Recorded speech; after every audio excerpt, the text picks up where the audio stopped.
Janusz Waluz says he will kill Chris Hani again.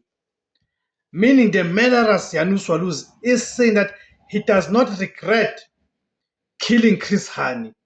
You guys would have known or you've seen and read, right, that the killer Janusz Waluz, of course, was released, was it late last year? Then he was deported back to his country of birth, his native country, Poland. Janusz Waluz is the man who murdered Chris Hani on the 10th of April, 1993, nearly or almost bringing South Africa into a civil war. He was later, of course, through the courts and all of that, granted parole and all of that. Then he was then deported to Poland. So he's been giving interviews.